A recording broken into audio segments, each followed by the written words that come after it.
Red alert! Set an intention. Go to Salon Trek. Captain's log supplemental.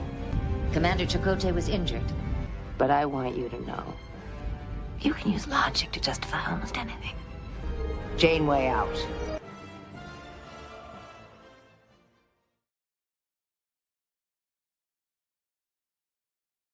Ahoy, hoy, friends, and welcome to the Salon. I'm your host, Stan Williams, and I am also drawn to a planet of all women. It seems very peaceful there and not at all chaotic. Anyway, tonight we are discussing the second half of Star Trek Voyager. Get excited. We're still in the Delta Quadrant. We'll be here a while.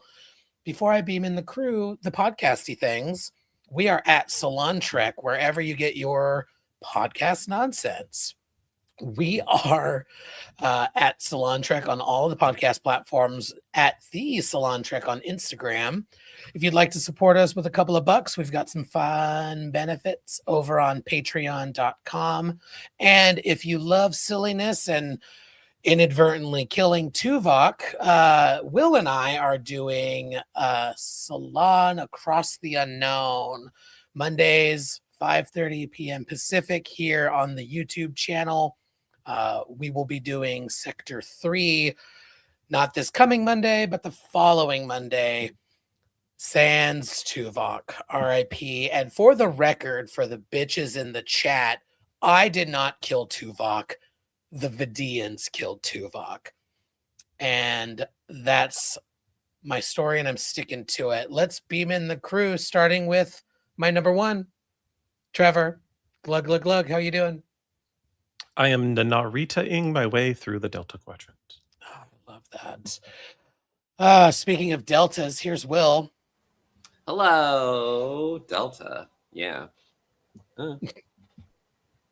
Speaking of here's I can't do it. Here's Benji. How are you? Welcome back. Can I be a lambda? Sure. Thanks. I assume he's a lamb. Here's Matt. Oh. I mean, I was waiting for you to say that I was a beta, but you know. Well, that doesn't need to be said. Things that don't need to be said. Here's Joanne. How are you? I actually am a Delta. Ooh. Hell yeah. And rounding us out, the siren of SETI Alpha 5, you may remember. Here's Krista. Krista, how you do? I'm fine. I had an American education. I don't understand the deltas and the alphas, and that's a whole different language. Well, it happens. Speaking of it happens, a lot happens to the crew of Voyager, and one in particular, unfortunately. Let's get into it. Trevor, before we do you think we should perhaps set an intention? This is obvious, but don't forget to set an intention when you light it, or you're just going to be wasting the wax. I think we shall. To set an intention tonight, in honor of the half of the season containing blood fever, I thought it would be fun if we went around the room and shared two characters in the Trekverse we think should have gotten blood fever for each other. As always, I will start us off, and even though the rules for this response don't require you to stay within the Voyager universe, I'm going to stand behind my own earlier arguments from a few episodes ago and say that I think Tom and Harry should get blood fever for each other. I think Voyager needed a little more man-on-man action, and I think they were perfect for it. I also stand behind my earlier statement that in that relationship, Harry's the top. Benji, first of all, welcome back. It's been a couple eps since we've seen your beautiful face. Oh.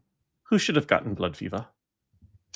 Honestly, Spurk. I really think there's just some pent-up stuff that they got to release. So I'm with the Spurkers, the old 90s slash people. Is it both? Is it both the relationship and what the relationship produces? Spurk? No. Anyway. Problematic gay alert.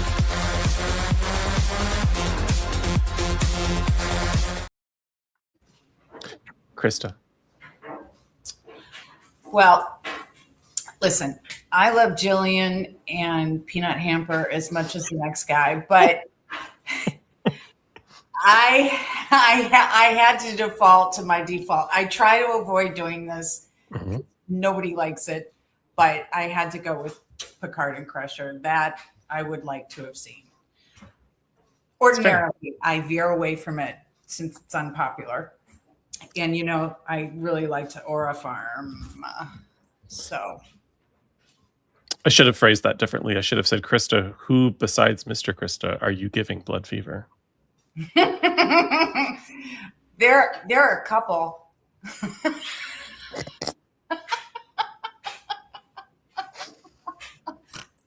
For another salon. Matt. I'm choosing violence. Share the fever. I think it would be really entertaining if Kai Wynn and Kira had blood fever for each other. Okay, and how dare you? And okay. I'm choosing violence. Maybe in the mirror universe they have. See, that's, you know, it was either that or it was like, oh, Kyle and Durham, but, you know. Yeah, I'll allow it in the mirror universe. William, do you have the fever? I have an ointment now, so it's clearing up. But I'm gonna say me and Spock because I was a character in Star Trek once. You win. Give me them spitties. Problematic gay alert.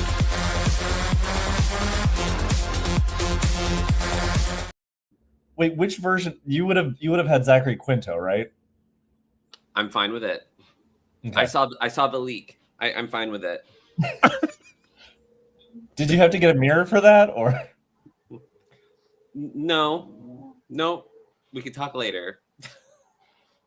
Stay tuned for the after show. Joanne. So hear me out. Okay. Worf and Gowron. I think Gowron has always chosen Worf, but just didn't know what to do with it. And I mean, it's a little dark because then obviously, you know, instead of going where they should have gone, you know, Worf has to kill him. But, you know, blood fever's blood fever, baby. You know, it does what it does. So yeah, Worf and Gowron. I thought you were going to say Gowron always made eyes at Worf, and I was going to say, how could you tell? Funny. Staniel. So I am also going to be controversial yet brave and say I think I'm going to give Kira and O'Brien the opportunity. They had a bit of a crush for a hot second. I'm going to give them a reason.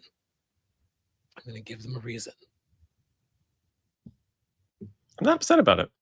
Yeah. More of those back rubs. Yeah. I need one. Would you want it from Kira or O'Brien? I feel like it would be better from Kira. She's probably got stronger hands. Yes. Intentions are set. Thank you so much, Trevor. And now it is time for a thumb war.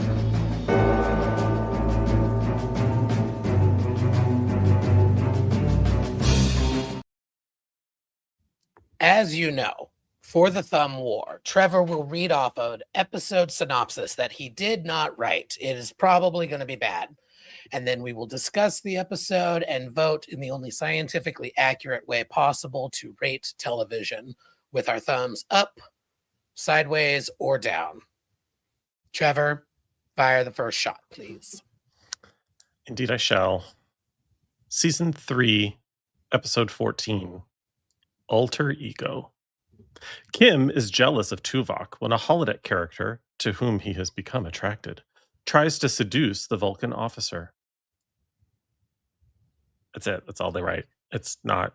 There's more. But Stan, why don't you kick this one off? Yeah, there's only one thing about this episode, TBH, and I apologize, I can't find a better image. Prepare for a jump scare. Not Neelix, but the hot background actors of the Luau. That is the best part of this episode. You're not wrong. Now, I will also say Tim Russ, great actor. RIP to his version of the game Tuvok that the Vidians killed here on the Salon. Tim Russ is very much still with us. Don't worry. He gave an excellent performance. I loved. I meant to look up her name. The guest actress. Harry Kim is just so fucking annoying. Like I believe him falling in love with somebody on the holodeck. I believe him being annoying with Tuvok. Tuvok becoming intrigued by this holodeck character was an interesting choice. And that's about all I can say. This episode happened.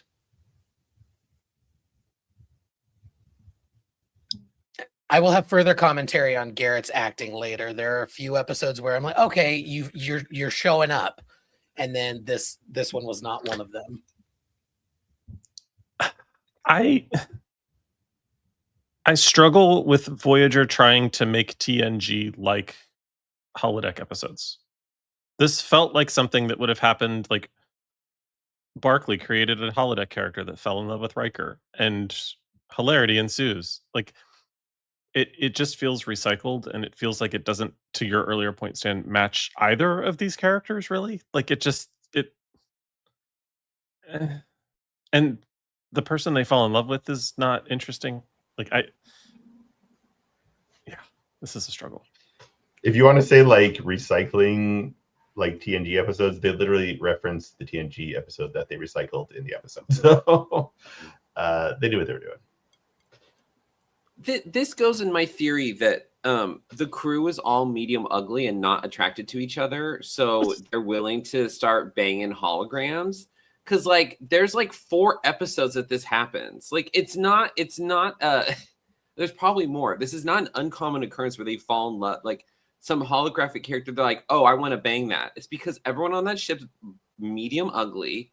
No one wants to sleep with them, so they're all going to the holodeck to get their rocks off. It's weird. It's like this trope is so bizarre. It's like, ooh, he fell in love. It's I question some of the like the like, oh, we can't have the crew fall in love with each other, so we're gonna have them fall in love with these characters, because it gets too complicated when there's a character, when Tuvok rejects the advances of another crew member, and then has to then continue to work with them for 70 years, like on this ship. So let's just make it a hologram. It's weird. And also the luau feels a little racist. So I'll just say that. It just felt a little racist to me. But I was like, oh, this is so 90s. But yeah, I think there's that this is more evidence to my theory that everyone on no one on Voyager is attracted to each other. No one is. So they're all banging photons or whatever holograms are made out of. Photons be free. Thumbs for alter ego. Okay. Y'all can have it, but whatever. I just want to say I laughed my ass off when B'Elanna got strangled with fillet for a really long time. That is really funny. They are not made that well. Yeah, who's making these things out of piano wire? Anyway, season 3, episode 15, Coda. After her shuttlecraft crashes, an injured Captain Janeway has a near-death experience in which she sees her father. Joanne, I can think of no one better to kick off a conversation about the afterlife. Yeah, this was right down my alley. Although initially I thought, oh my God, are they stuck in a fucking temporal loop? And I thought I was going to throw my coffee cup at the screen because, I hate all of those temporal timey-wimey bullshits. I was just like, oh. But then when the doctor euthanized her, I was like, oh, baby, we got us an episode. Uh, talk about morally vicious. Uh, I was intrigued. And it was fascinating because it's the other side of Janeway from the spirits one, whatever that was called. And again, she's going in with that same very much, no, I'm going to reason my way sort of out of this. And they're finding the clues. And, Chakotay's hidden love, well, not hidden, but unrequited love for her. Well, I'll get to that too. Brings her back to the light and helps her find a way back to like, no, I need to fight. But I thought it was also a fascinating choice that she was far more accepting of the malevolent force than the supposedly, well, obviously kind of more passive or benevolent force that we saw in the other situation, that she believed that could exist. She didn't try to question about kind of how, even realize that it might be across quadrants. Are there more of them? And I find that fascinating. Very much like I find it fascinating with people who are into horror movies and spirits and into that, but can't embrace like a religious faith, right? Or can't see the feasibility of it. Not that you should, but I just find those dichotomies and those vicissitudes interesting, right? But I also will say this is also my further point for they hit it because of the bathtub. Because at the end, she says, hey, Chakotay, I cheated death. I don't know. This sounds like a celebration for me. Let's get some champagne. Let's go to the holodeck. What is that? You don't do that with your boy. You don't do that with your buddy. That's the champagne, the holodeck. Let's celebrate. They hit it. They smashed. Because she was like, oh, all I could see was you calling me back, telling me to fight. Yeah. So I don't understand it, but I'm just saying points are made, right? The evidence is there. So yeah, this episode only exists for that last moment, I think. Like this episode kind of falls into there's like a repeated trope of like spirituality gone wrong, in Star Trek, where it's like, oh, what is this? Could it be a head injury? Is it an alien? It can't be faith, it can't be a kind of benevolent force. I like this kind of side of Janeway, but like I feel like this episode just kind of exists for that last moment because it felt like they were kind of teeing up a Chakotay Janeway kind of relationship, and then it just doesn't happen. Like we see it kind of like, I don't want to spoil anything, but like the rest of the show really focuses on one character, like, to be quite honest, and you could see that they kind of gave up developing anything else between them, and especially with Chakotay. So I don't know. I this episode's fine, but I felt like it's kind of a missed opportunity because it very much is kind of building on their romantic relationship, especially at the end and like throughout where he's calling her back. But yeah, I don't know. This one's a weird one for me. The only thing that rubs me the wrong way about this one is something so nerd level obnoxious, but like they finally give us a little bit of information about Janeway's father, and we find out he did what now? He drowned under an ice cap. Yeah. Like what? It's just such a random, like, you're going to give me that, but you're not going to explain it further? Plug for the book. The Janeway autobiography explains it a little bit better. He was a basically test pilot. And for visual learners, Krista's demonstrating what it looks like to drown under an ice cap. Getting drowned. But it's also giving very much like, oh, my brother and Renee died, burned to death in a fire. Like, really, you have transporters. What? How did they die in a fire? How did he die in an ice cap? Like, can't you transport through that? Also, why was he under an ice cap? Like, it begs like very simple questions that don't get answered. Also, the one thing I really wanted out of this episode was like when she's in the mess hall and there's that big portal behind her dad, and he's like trying to get her to come through and everything. I really wanted like, no, daddy's dead. Like I wanted that, like a drop kick him into the Yeah, I wanted like a Nana's dead callback. Nana's dead. I wanted something like that because it just felt a little like okay. She has her own though, and it's way better, which is Catherine, our queen, Captain Janeway, telling the friggin' devil, "Go back to hell, coward." Yeah, that is true. That was good. That is very true. Coward. Queen. She's amazing. Also, on my petty tangent, not an attractive admiral uniform. Just kind of frumpy looking. And Will's going to read me for season 1 TNG admiral's uniform. I mean, which is the that ultimate season 1.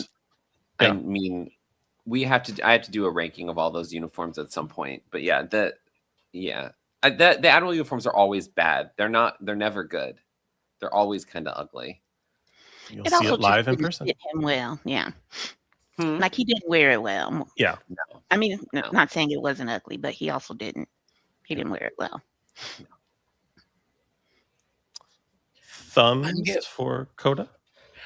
I'm so torn, but it's an up for me just because the scene with the doctor, well, I have to kill you now, is so funny.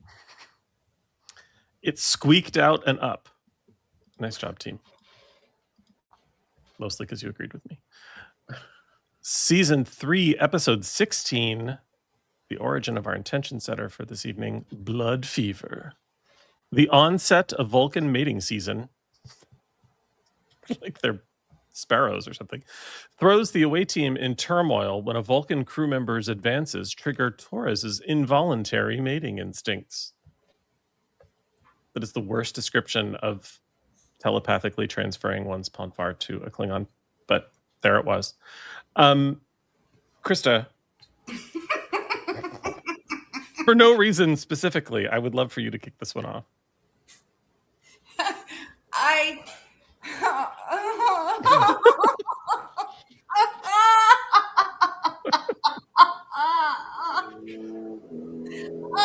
laugh my ass off during this one. Here's the thing.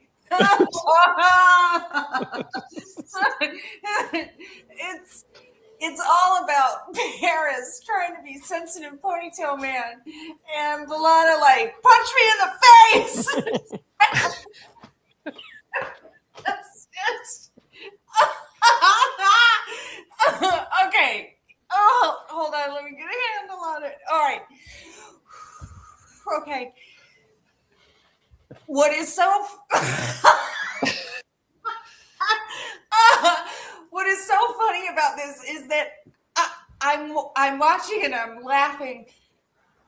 I'm laughing the entire time because to me it's the way that they write these scenes where it's sexually heightened or there's some kind of attraction or whatever, but they write it in the dialogue and the whole mise en scene is so like a room full of writers with no sexual experience at all. It's so adolescent and inexperienced that it's like these are the people that like Penthouse Forum was an instruction manual. Like they really thought they were going to drive into a deserted rest stop and do something they never thought would happen to them. And it's all just it's so juvenile, it's so puerile, and it's hard to take seriously. And what's sort of embarrassing about it is the actors are really giving it their all. It's so trite and it's so bad. And it's so bad that it's entertaining. But in the end, like I don't remember his name, but the Vulcan that set it off in the first place. I mean, he was so angry, but it was like one of those 80s movies. Like it was like Weird Science. Like this is what it all is about. It's about weird science. I just couldn't. I love the episode because it's so fucking ridiculous. And it is the beginning of the rest of the season, which is like specifically about getting laid or being attracted to someone or whatever, and it's all about sex, in which the captain is conspicuously absent from all of it. We get that first coda thing, and then we don't really get anything until the last episode, first half, and then we move into season 4. But like, it's all just these weird episodes of like really inexperienced mating practices, like engaging with anyone practices with regards to having sex or ponfar or just fucking or whatever. Well, Matt clocked it in the chat because at least it's not a Betazoid doing it this time. But these telepaths, they have one idea for telepaths, and they're going to be horny. Yeah. What if they can't control themselves and they just make everyone fuck? Like, is it not just Rick Berman projecting himself at this point? Like, well, that's what I'm saying. It's like a group of people in a room projecting their weirdest like fantasies on what they actually think this is how all of this works. And look like you're enjoying myself. How? Like, beat me up, punch me in the face. I mean, it's just fucking weird, man. It's fucking weird. This is like that ongoing Star Trek trope where like no one on the ship can have feelings, so thing makes crew horny. Like this, I think it's happened in like almost every episode at this point. Oh, by the way, so like randomly, oh, someone gets a virus and they're horny. Oh, this thing happens, everyone's horny because people just can't naturally want to have sex with each other, so it has to be something crazy that makes them do it. Not in the future. In the future, you don't want to have intercourse. It's crazy. Also, as soon as they get ridiculously horny, let's make sure it's in a scene where we do a nice tight close up of the two characters face to face, wearing as much clothing as humanly possible. Like they're literally in wetsuits, like up to here. There's nothing sexy about it, and I'm sorry because we've seen him do better, and we will see him do better, but Robert Duncan McNeil in this episode is just bad. It's so bad it's good. It's instructive. I think I'm with Krista on this one, because I think what I liked about him in this episode is that this was when we start to see chivalrous Tom in a way, like a little bit, like it. Because Tom from season 1 would have been like, oh, I have to fuck her? Okay. Like, there's at least a like, he's at least trepidatious because it's clear that he actually has started developing feelings for her. Right, but she's all sweaty, it's weird. And then it leads into, I think it's Favorite Son, where it's a planet of beautiful women, and all the guys are like, yeah, I'd like to live at the planet with beautiful women. Have at it. They're going to suck you dry, literally. Enjoy it. Spoilers. Enjoy it. But I mean, it's so incredibly juvenile. It's like, it can only appeal to a particular 14-year-old boy, yes. Intellectual level. I agree. Cortex level is what that appeals to. I agree. Stan, what you read as chivalrous, I read as like a little emotional immaturity or inability to embrace what's before him, kind of like you ask for something, you hope for something, and now you get it and you don't know what to do with it. So yeah. So you're flipping through your penthouse. Okay, now I get her on the hood of the car. Okay, not like this. Put her leg up around the back of my head. I mean, it's like, come on, man. That's not. And then there's a luau, and a man beats me with a racist mask. Whatever. It's so bad. It's good. I will give this They episode. needed Paris reading through The Joy of Sex real quick to Right? really like Right? encapsulate Somebody the whole like thing.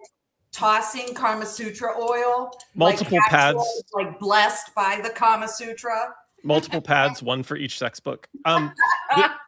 This episode does do one thing well, and that's for the first time since I remember, except outside of DS9, the end of the episode that has nothing to do with the episode itself sets up stuff to come in terms of the Borgification of it all. Like, do they end up overusing them? Spoiler, yes. But giving us a hint of what's coming up next is not something Voyager has done. It's not something TNG really ever did. So, I mean, DS9 obviously got away with murder because no one was paying attention, which is why it ended up being a better show. But the teaser at the end was kind of fabulous, especially since it kind of pays off in the next episode, but not really. Like it's teasing more than what we get in the next episode. So for that, I really, really appreciate it. And it kind of saves some of it. It saves it from a thumbs down for me, but I would like to see what everyone else thinks. Krista hated it so much she loved it. I hated it so much that I'm giving it a thumbs up. It was so fucking bad. It deserves a thumbs up for the effort in badness. An up for effort. I appreciate it. Season 3, episode 17, Unity. Commander Chakotay is attacked after trying to answer a distress signal. Janeway and her crew find a Borg ship. That is the TV guidist thing that where'd that come us from? Yeah, what do you know? Benji, can you kick this one off, please, sir? I can try. I didn't rewatch the episode, so I don't remember any details. But I have watched it a lot, and I think I realized when I was thinking about it, I realized this is kind of a comfort episode for me. I think I kind of like the village setting. I think that the Romulan doctor has kind of a soothing voice. I really like the character. So I think it's that for me. I kind of like all of the vibe sending into Chakotay's mind when they're healing him. It's just kind of, I don't know, it's chill and enjoyable. I think that some of the stuff that kind of intrigues me is kind of the stuff that we never see fully born, which I kind of wish we would in Star Trek. So I think there's an undertone to the show to the episode that collective can kind of have two meanings or go in two ways. Like there's a collective that removes individuality and assimilates people, and that's the Borg. Or there's a collective that in this case means healing and working together and embracing each other's unique contributions that they can give. And it's really hard for Starfleet people or anybody who has encountered the Borg to accept that, which they should know better. But it also kind of makes me think to the post-Borg future, which is something I really wish we get a show about, a post-Borg era. What does that look like? Trillions of people being de-assimilated. Some people maybe want to stay in some form of collective. Some people have maybe been Borg from infancy and don't know any other life. And maybe there is a positive Borg collective to be had. I just think there'd be really, really interesting dynamics there. I love that we got a taste of it and that they explored it a little bit. And also I like Romulan doctor voices. So he's cute. I think this episode specifically, exactly what Benji's saying, sets up where the Borg go, even through Picard, in a way that we hadn't really seen before. And it really is this underlying, we see it through, no spoilers, obviously, but Unimatrix Zero, for the people, if you know, there's a lot of things that I think this episode, it almost feels like with this episode, they went, but wait, we have an idea, and they actually executed it well. I think this actually did lay the foundations much better than a lot of the other things. We always give Voyager a lot of crap for never being able to like execute an idea, and I think they did it really well here. I think later on we might get a little stuck in the idea, but I think overall this is like one of those pivotal episodes that really does change the course of a lot of stuff. So I agree, Benji. I think this is a really good comfort episode. It's the first hint that the collective can be something beside the collective. The only criticism I have for this episode, and I don't know what I would give him instead, but this shouldn't have been a Chakotay episode. I was going to say that too. It's weird that this is the Chakotay episode of the season, because the actor famously was like, I don't give a shit. I don't even read the script other than my lines. Give me one good scene, one episode a season. And this was what they gave him specifically. I actually would have preferred this to be the Harry Kim episode. I think there are things he could have done. And I think Garrett, the range required in this would have, I think, appealed to his sensibilities. I also think it could have been a good Tuvok episode. But more than both of those, it would have been an amazing B'Elanna episode, but she just had technically one, even though it was laughable and gave Krista a hernia. But it was... Chakotay and Fortunate Son would be interesting. More interesting than this, for sure. I think Chakotay should have had Ponfar for Vorik. Oh, and then give this to B'Elanna. Terrible. I like this is like the first, like one of the only instances where I really like what they do, the writers do with the Borg, where this idea that you can leave the collective, because the only person we've seen actually, well, we saw Hugh leave it and the Borg that were kind of in dissent, but it felt like they kind of were still Borg, right? So like Picard left, but like what does that mean when you fully leave the collective? Like you're no longer Borg, but you're still affected by it. That kind of like trauma afterwards. I don't think the episode I think it does a good job for being Voyager and for the time, but I wish it went further into this. And that's like just a general criticism of like Star Trek from this era. I feel like sometimes it has kid gloves with some of these larger issues. But what would have made it further is no Alpha Quadrant races. Like don't connect it to Wolf 359. Don't like Romulan, like all Delta Quadrant species. Like that, like we shouldn't have known about the species to care about them being former Borg. Right. And I think that the Borg could have been utilized more in like the world building of the show just generally. Because like what does that mean when you have this force like the Borg that this is their home? Like what does that mean? You know, like it's a nice precursor to see that like, oh, the outside of Borg space, there's people who have left this. So you see kind of the ripples of the effect of the collective. But yeah, I don't know. I think it's the second half of this season is so like meh that like this is like a good episode to cling on to because it's interesting and it's not, there are stakes, but it doesn't feel like that. It's not world ending kind of stuff, which I enjoy. Also, what if instead of a colony or a small village, it had been an entire planet that was Borg? And like set them up to be a more potentially imposing force that we don't actually have to ever encounter again. Leave the mystery that one episode, Trek episodes can leave us with, but make it more imposing than, oh, wow, that new Borg cooperative of 52 people or however many, I don't remember. I'm sure it was more than that, whatever was in, but like it didn't have the same, to your point, Will, stakes because it was a handful of drones respectively. Right. So yeah, it felt kind of weird. But what if it had been an entire planet and you're like, that's a civilization. That's not what happens if small they leave colony. The whole planet. Yeah. Yeah. It's very precursor to Girardi's Borg collective, right? Where you choose to be in this, kind of community. And I agree with you, Trev, that Kim would have been a brilliant kind of choice for this because it speaks to kind of all of his sort of character traits and desire for home and longing and relationship and all of those things, right? So, yeah, I get it. Yeah, lean into the character's vulnerabilities to allow the actor to portray them more because we only ever get to see them in briefing room scenes. Like Harry's longing for home only comes through when they see a wormhole and he's like, "Ooh," But we don't actually get anything beyond the initial reaction. So it would be amazing to see him on this planet interacting with these people, sort of torn between his duty as a Starfleet officer and their desire to be this cooperative, whatever the hell that means.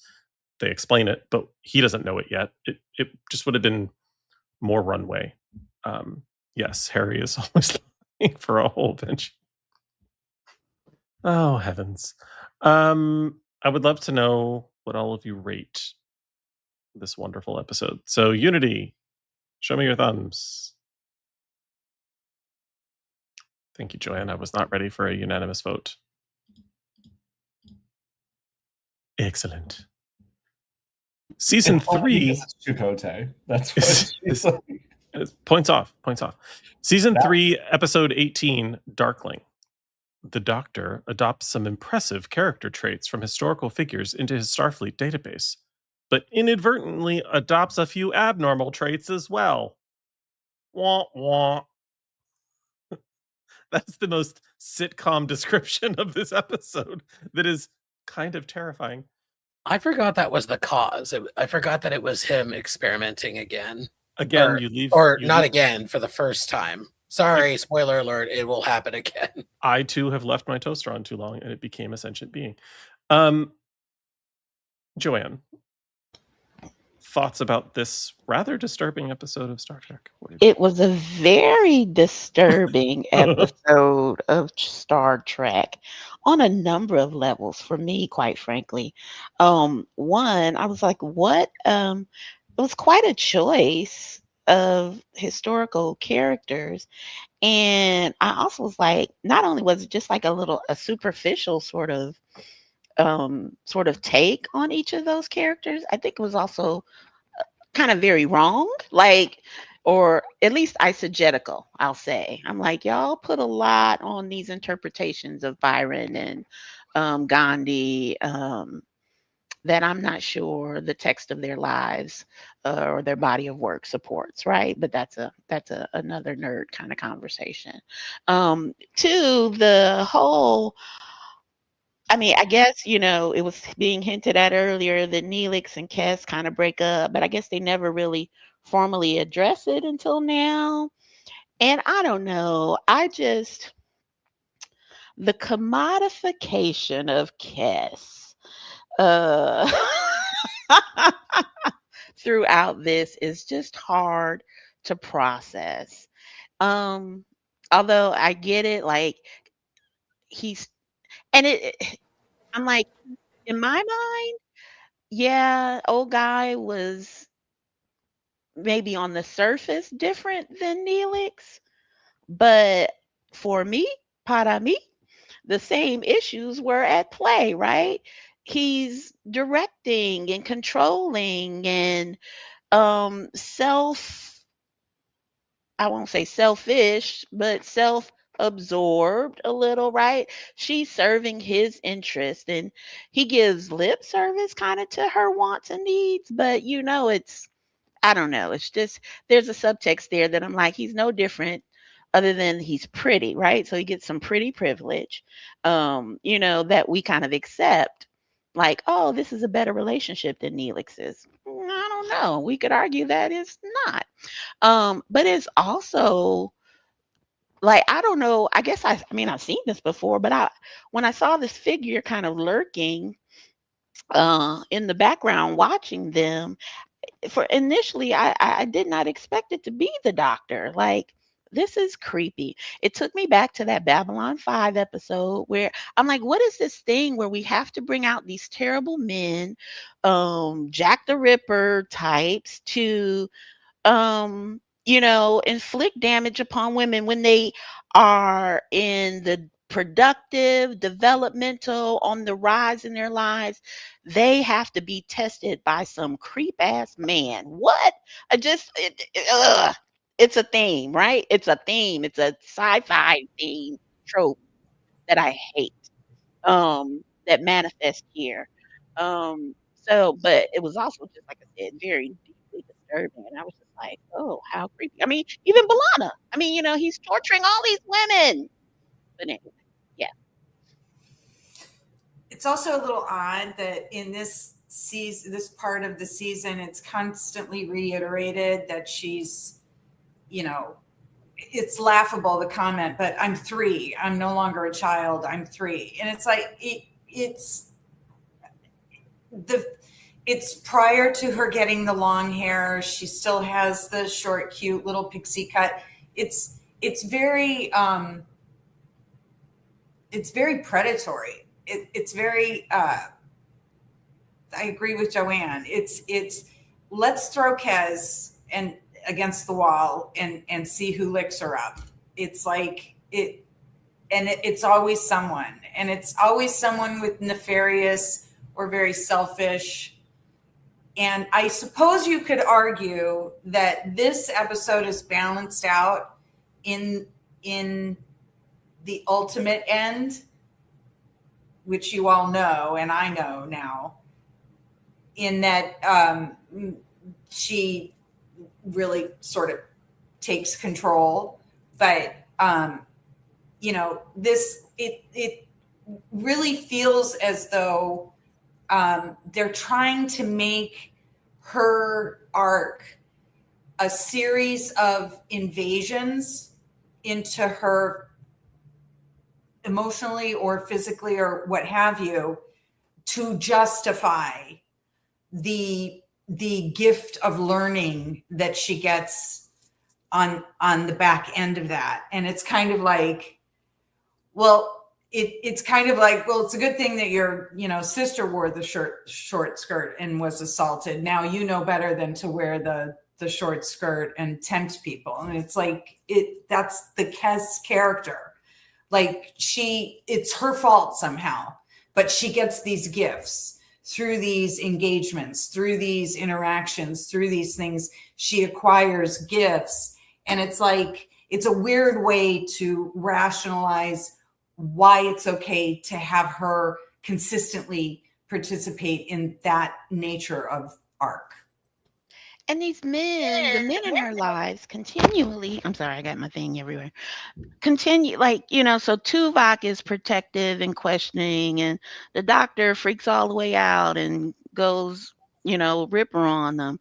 And, you know, I do appreciate kind of the subtle callback, but to her relationship with Janeway, and Yeah. their conversation is, you know, radically different. You know, Janeway's Very kind of different. like, you know, hey, don't make a hasty decision. You know, she's very kind of like, you know, stand in your power, Cass. Do, you know, what you want. Do what feels good. Do, or whatever. Do what makes sense for you. Don't do it because, you know, the dick is good. Don't do it because, you know, you're afraid. Whatever. Just do what feels good for you. But that's kind of, it's a fleeting moment, and I guess she comes back to it at the end, but I don't know, it's just, it was bizarro to me. It was bizarro to me. Yeah. Not I to, also think I was just saying, not to trash all of those eloquent points, but I'm just going to guess that dick was good. I mean, the look on her face, this was an interesting directorial choice, right? Because Kess has not played physically like this, I don't recall, in any other situation, where she has this dumb, toothy grin on, like, the entire time. The hair she is was kind dick of slapped just in a been big way. fucked, ruffled. I mean, you know what I mean? They're leaning very much into the JBF, the morning after, you know what I mean? Kind of physical presence for her. So I get it, right? But the response from the men who quote unquote care for her is violence. And the and the one woman, you know what I mean, who I guess empowers her, I guess ultimately saves her. So I guess, you know, I'll put some positive spin on it. The one woman who was telling her to lean into her agency and her power does kind of, you know, come to her rescue. So there's that. But I don't know, just the dynamic, the balance was off, right? The balance was off. Yeah, and I don't want to be too Debbie Downer about it, because I've said this before. The actress's troubles outside of the show are certainly not because of or the responsibility of the crew, but knowing that they did about her situation for them to constantly put this character and that actress in these kinds of positions was a choice. And yeah, it's been made apparent that they were aware that there were some sort of mental health struggles, and they greenlit this as episode 19 of her final season. Like it's a little fucking weird, for lack of a better. Agreed. It'd be nice for an episode of Kez to involve not a tangential story about a man. Yeah, it would be lovely. Could there just we go into the Ocampa? Can we hey, can we have one where she dies and sees her father and he rubs her feet? I mean, is there any? Can we see videos of her childhood or whatever? Come on.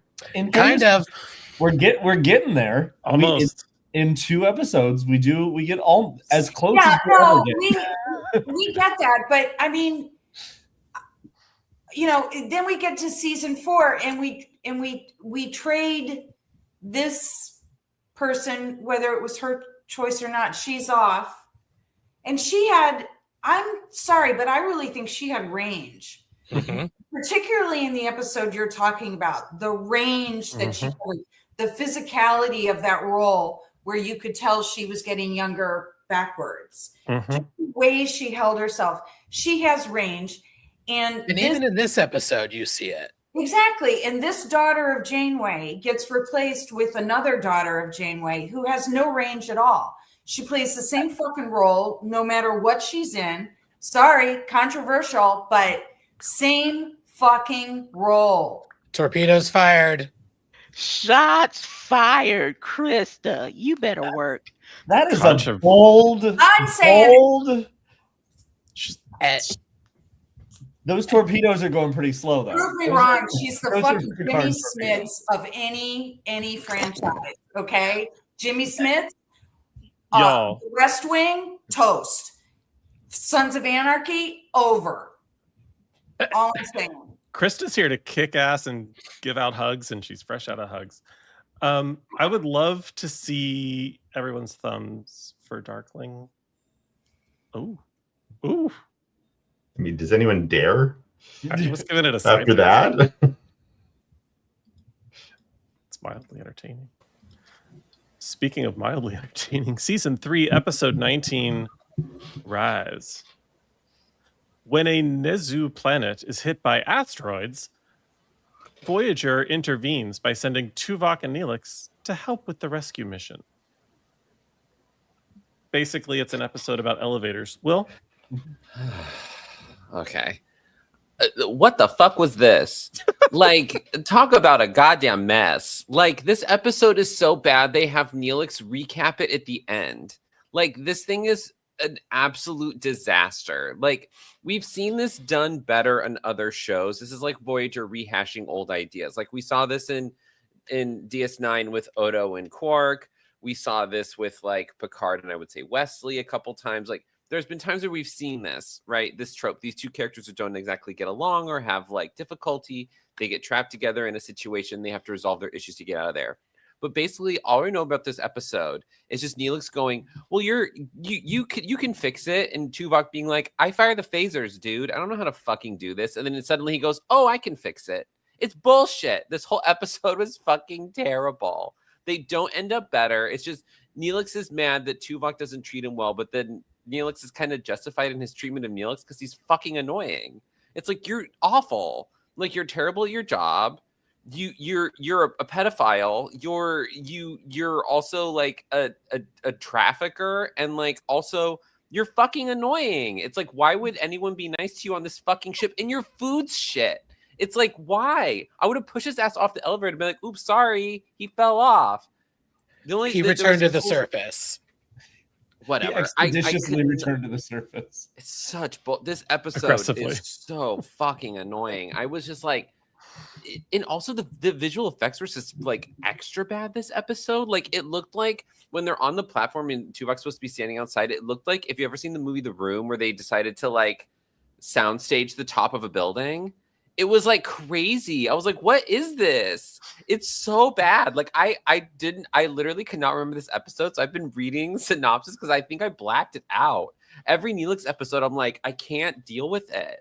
Like anytime there's Halaxian, anytime there's Neelix, I'm like, get me out of here. Like, girl, I can't. Chop, immediate thumbs down. You can't. Hated this episode. This And it's like, oh, random space battle solved it. It's I can't salvage anyway. this episode, but I will say I agree with you completely, but those parts were acted well. Tim and Ethan, they do a great acting job in this episode, but that's not enough to give it an up. No. Okay, no. I They wanna- don't. They don't. As the professional actor here, they don't. You can't work well when you have shitty material like this. They can't.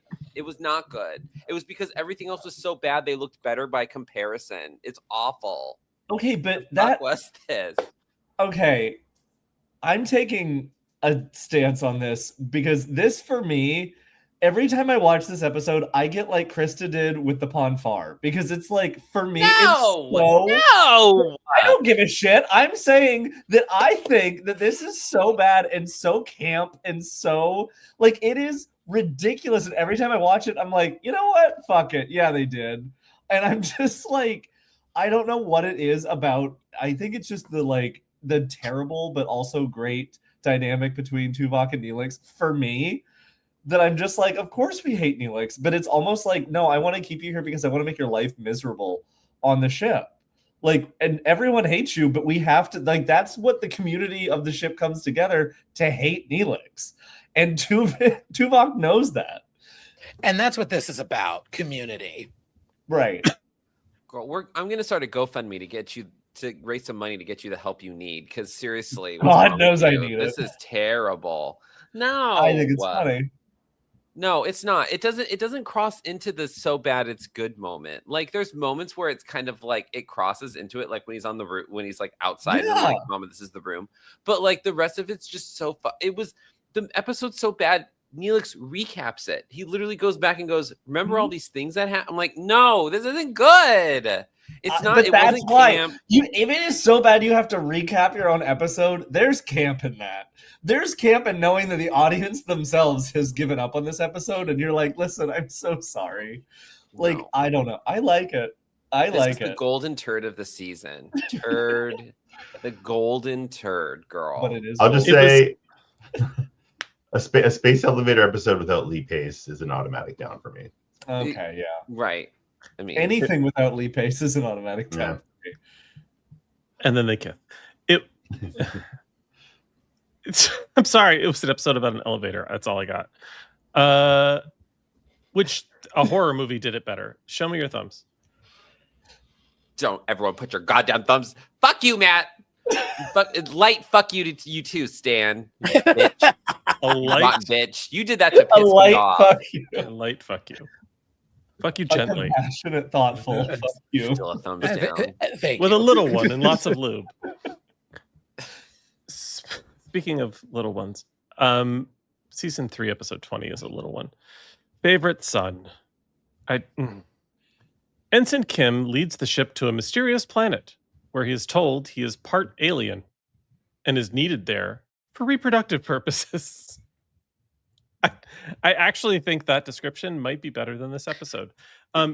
So I'm going to kick this one off and just say a couple things.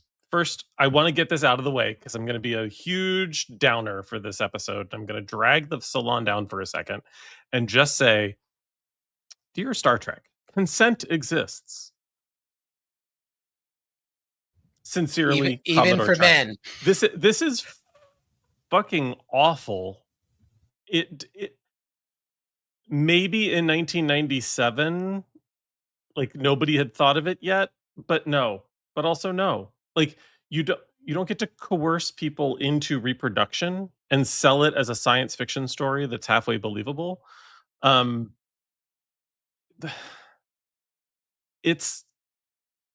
I don't think we're allowed to say the word on YouTube, so I'm not going to say the word that starts with an R and then later ends with ape. But Captain Olivia Benson from SVU would like a word because Harry Kim is manipulated into having sexual relations, he's R ends in aped.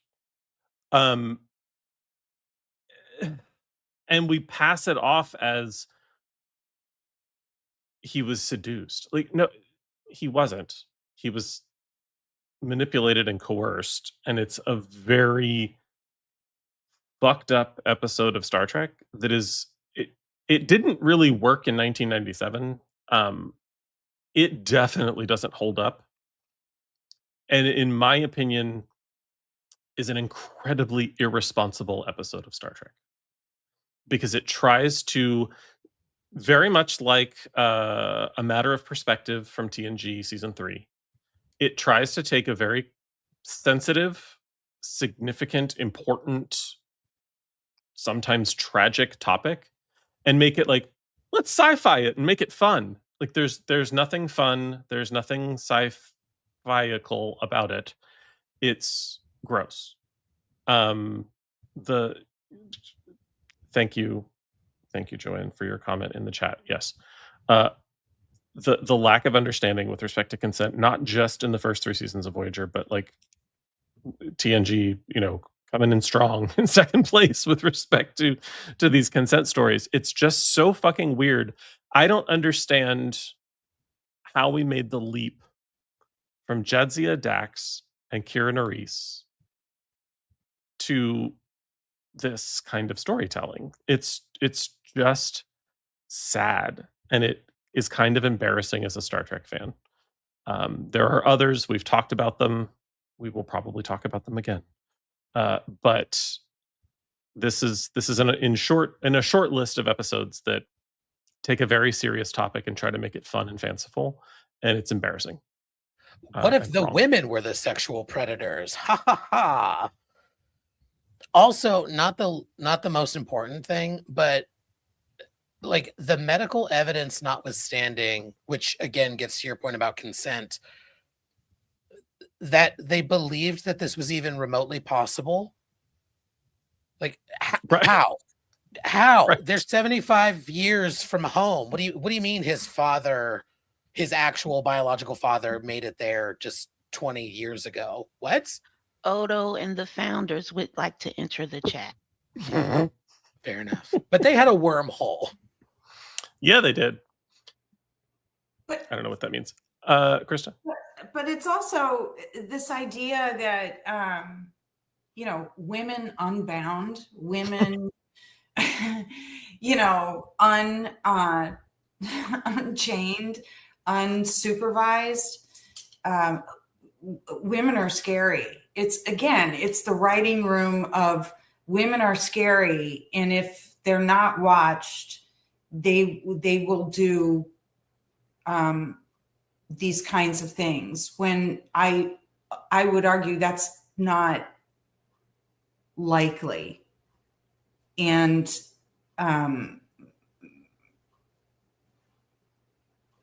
I don't think it's ever been okay during the time that it aired. Now it's aged even worse. And again, it reminds me of the consent issue problem that I had during Academy, when it's like because it is a male character doesn't quantify it as less harmful. It's as equally unquantifiable as it is for females, and to pretend like,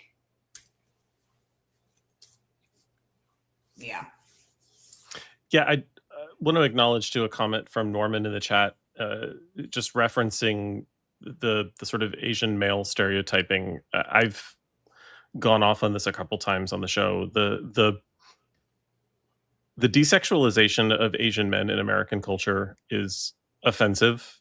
It actually is worse in gay American culture, if I may. I don't understand its origins completely. Daniel Day Kim has done some impressive work writing about it. Spoiler alert for Krista, he guest stars in a Voyager episode in the near future. But the tropiness of it all. Like Harry does have an episode, I think it's season 6, where there's some interesting sexuality happening and some sexual expression happening. Even it is buttressed with a consent concern. Like there's an alienness to the fact that he's having enjoyable and robust sex, and it's weird. I'm upset as a Trek fan that Star Trek leaned into this and didn't use. I'm sorry, Garrett was. We can poke fun at his acting and the actor's comments all we want, because sometimes it's appropriate and sometimes it's just fun. But Garrett in I think it was season 2 of Voyager, was one of 50's most beautiful people. Like he was. I realize there's some politics involved in selecting those individuals, but there's nothing remotely unattractive about Garrett in the 90s. Like he's incredibly hot. I'm sorry. The need to excuse him having sex is, we got Tuvok banging holodeck characters. We've got Tom basically fucking anything that moves.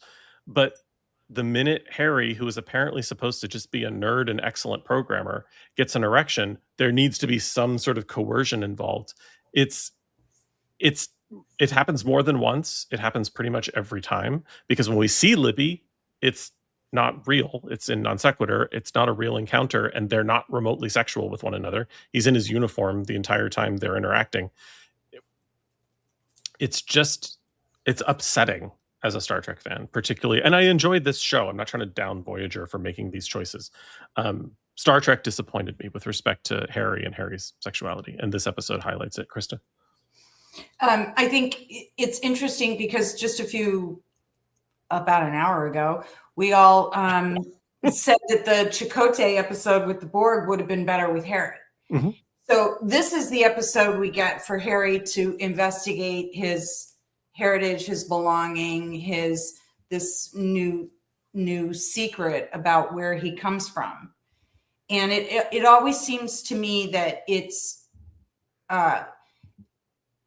sort of trite that when Harry gets to investigate these things or address these ideas of wanting to belong and wanting to find a community and wanting to belong to someone, it's always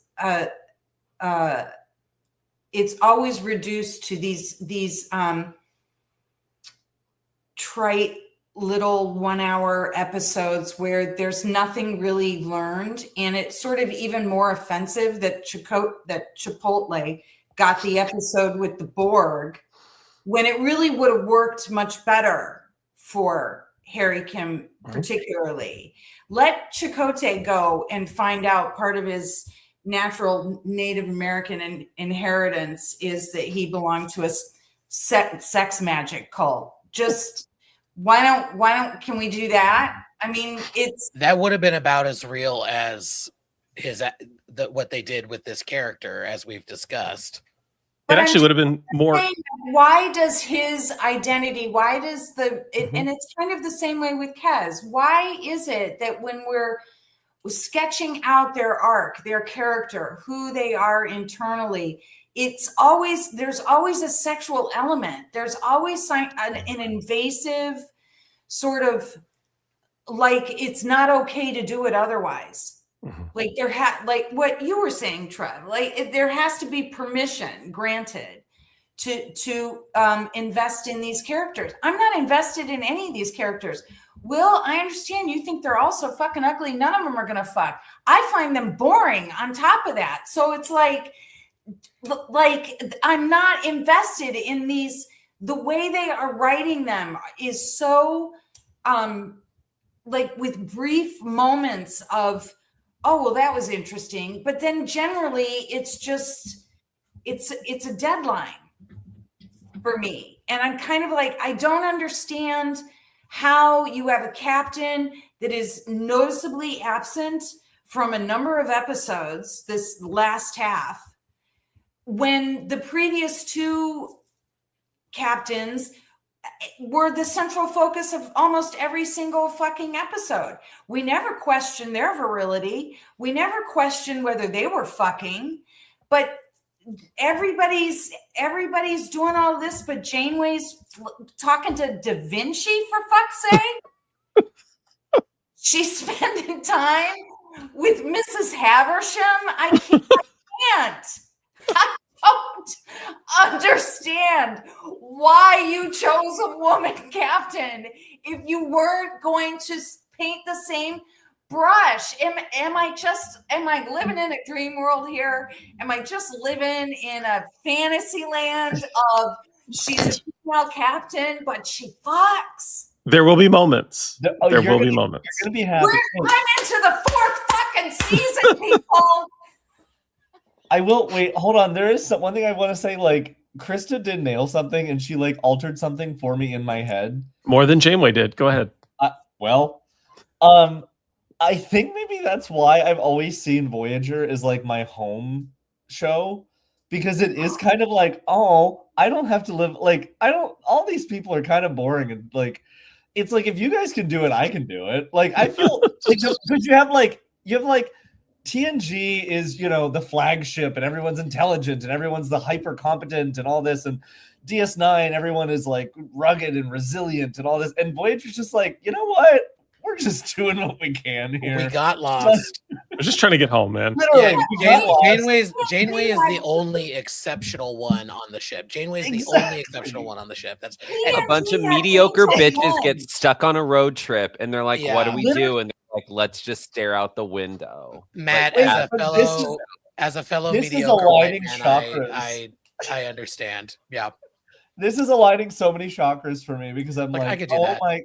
And there's the cultural appropriation we've come to expect from us mediocre white men. Good job. Yeah. Show me your thumbs for favorite son. No pressure. No pressure. We unanimously hated it. Thank you all for agreeing. We need a staff to hit down on it. I'll give you 2.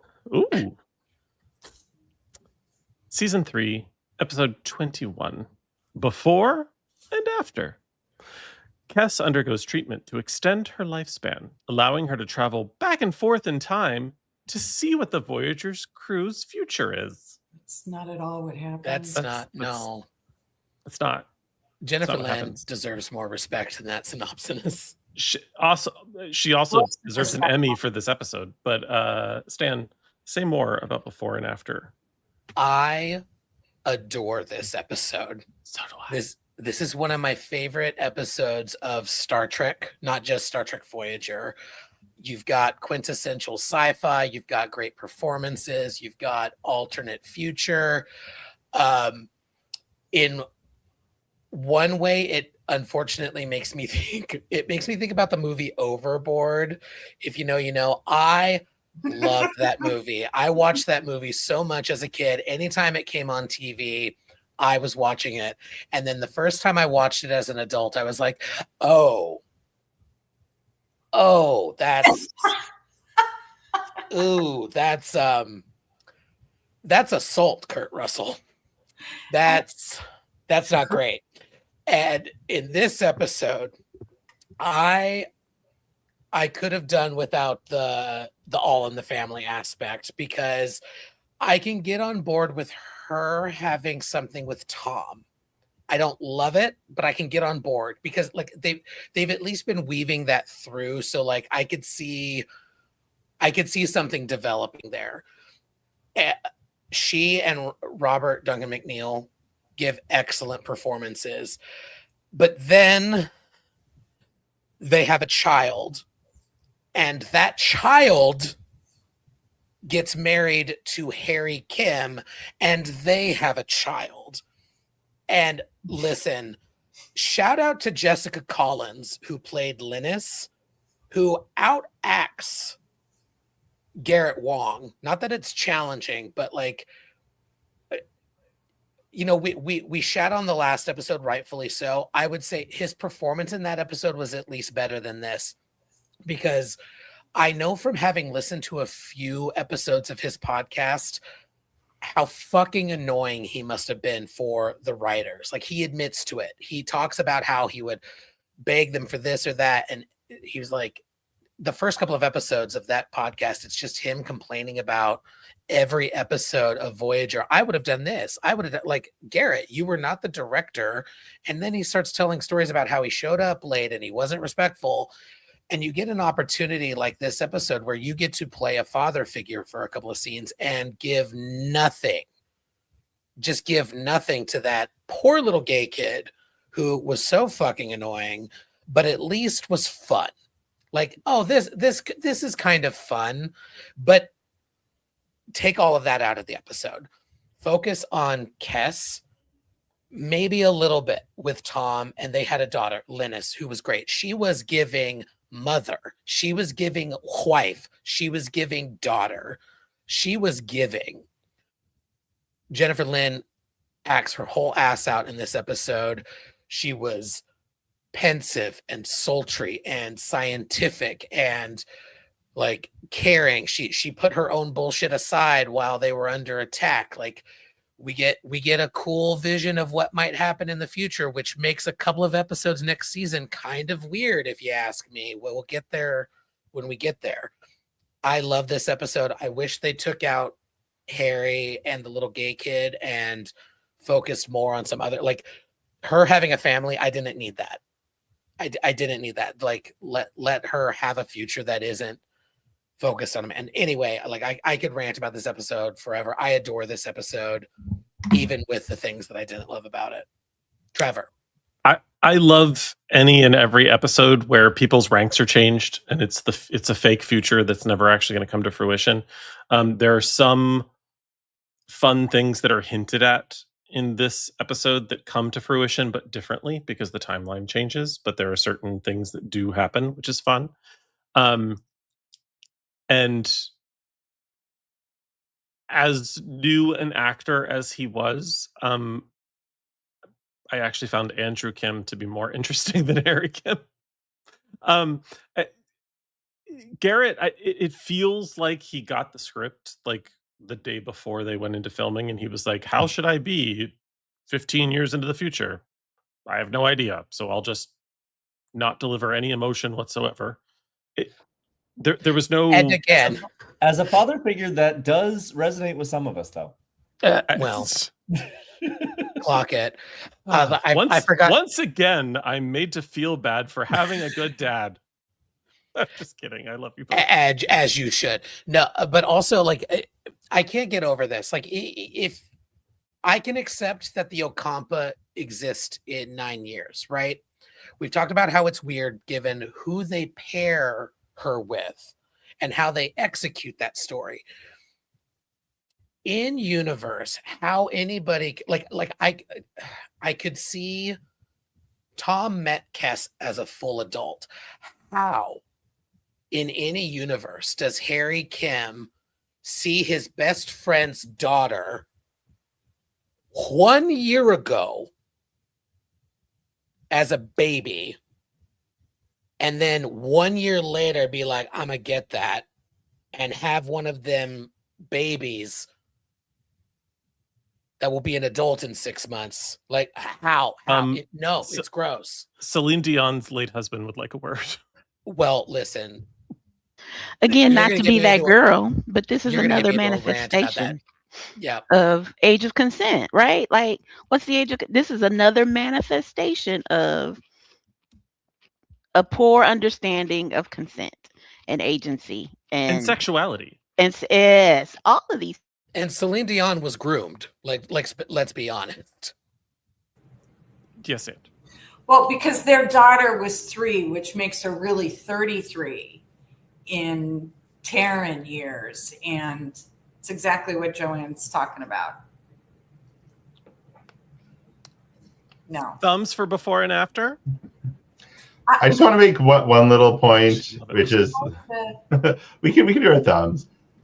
I really like Jennifer Lynn, and the idea of having a character whose lifespan was designed to be the exact length of a Star Trek series would have been really wonderful to see her arc. and then, I don't know, maybe die in the last episode or something, but become, older and wiser and see her change. So at least if we didn't get that, we do get it kind of crammed into this episode, and it was really, really good. And give her more of this. So if they gave her more of this, Krista, you were going to say something? No, I'm still stuck on the how does Harry Quinn marry a baby? I can't. I'm still stuck on it. Can't help you. But I don't want to vote down. I get it. She was really good. She was phenomenal. She was great. You understand? I'm only giving a thumbs up to Jennifer Lean. The only ones who's getting a thumbs up is her. Including when she reads in the script and then you go into labor from your back. Yes. And she's like, I got this. No, and she's pushing. Okay, can we talk about that for a second? Because it's coming out of her neck. No. It's coming out of her back. Where does her spine go? But she's pushing like she's dilated 10 centimeters and going for broke. I want to channel Joanne and bring up Babylon 5 again, because this is giving Centauri. Like, what do you mean the back? Like, and there are 8. Yeah. As a famous Star Trek quote, not everyone keeps their genitals in the same place, Captain.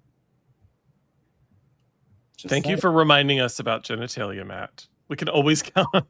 I don't think that's where her genitals are, though. I just think that's where her birth. Well, for Matt, genitals and baby is the same. You don't know her life.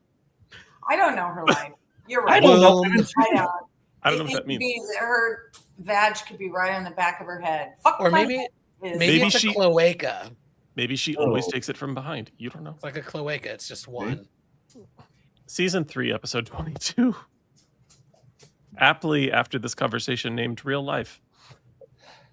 The Doctor creates a perfect holographic family to learn more about familial relationships. Torres reprograms the simulation to be more true to life, including struggles and hardship. Krista, I'm sorry that every episode you have requires us to laugh hysterically for minutes on end, but I love this episode for the sole shutdown of all of the Greek chorus that talks about how their family would be after not having a family at all.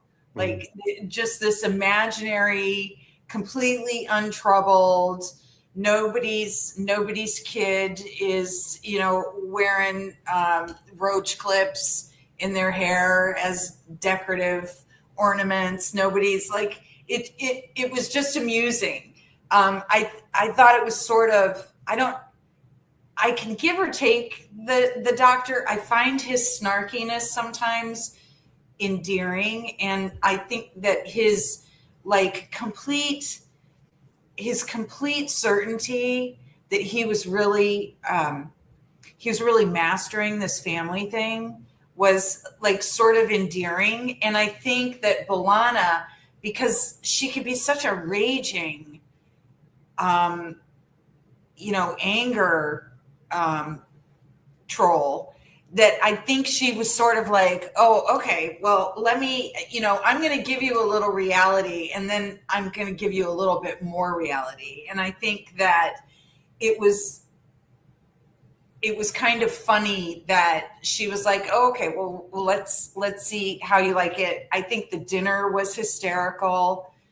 I have been to dinners where the children are misbehaving and the parents are trying to pretend like everything's fine, and you're the guest just going, can I have a refill on my drink? And it's a funny episode, and I liked that it was it followed these kind of questionably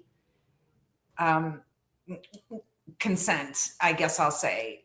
These sort of I wasn't terribly interested, and then we kind of have this Dick Van Dyke version of what a family life is, and we all skirt the footstool, and we're all good. I would say that the standout was the actor that played the son. For me, he had the most punchable face. I would say probably the thing I found not slightly problematic. I didn't like the suggestion that the son was joining a gang made up of Klingons who were gang bangers and potential drug and weapon traffickers. And I thought that was a little borderline racist and problematic. The end was very sweet because a lesson was learned by all. To me, it seemed like a very complete, a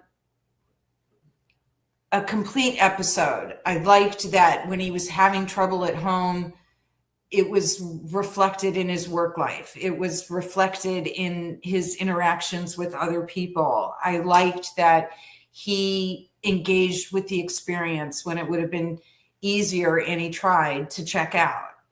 I liked that he followed it all the way through to the end. I liked that the daughter died. I don't have a problem with it. I liked, so I mean, as far as a doctor episode goes, I liked it. And for me, this is what the holodeck is for. This is the kind of thing that the holodeck is for. It's to act out Parenthood, murder rooms and murder mysteries and these kinds of things. It's not for luau's with questionably dressed, fantastically beautiful women. It's like, this is what it's for. So I liked it. Will I watch it again? Probably not. I thought that the happiness of the family is very was very funny. I laughed through the whole first part where they were just so delightfully happy. And he was believing it was real. It's like, none of that is real. I really want to thank you, because that's exactly what this episode should have just stayed. It's just like a fun, like all in the family. Let's do like these camp kitsch which was still poorly executed, like you said. But like obviously the chat is blowing up about the now tie-in 800 years later where he's still mourning. Like, there's part of me that says I get it, because this is his first time like flirting with the idea of a family, and like this is a very pivotal moment for him, and B'Elanna brings in a lot of realism for him, and that's great. And time works different for him. And like, time works different, right? He is his daughter died yesterday, right? In a way. And I like that. I think this is one of the only reasons why I really like this episode on rewatch now, is that I can see it as that 90s time capsule of, this is just the Doctor having the Days of Our Lives version of his life, on the holodeck. And now being able to look at it and going, okay, but that could also be something so much more, to lend to this like 800-year arc of something he was holding on to, that then he gets to finalize with Sam and actually come to it's like he's been holding on to this idea of this fake family for 800 years because he's never allowed himself to have another family, because he lost the Voyager crew. He didn't have this right. Like, you're clearly getting that he's been through a lot. And then we see this like this actual realized photonic life form, not just a holodeck, like not just a hologram, but Sam is like a life form that he can now consider the actual daughter that he wants to do the right thing for, and actually step up in the way that a father should want to step up. But he never would have known what that was. He never. No, of course not now. Yeah. I don't think. No. Yeah.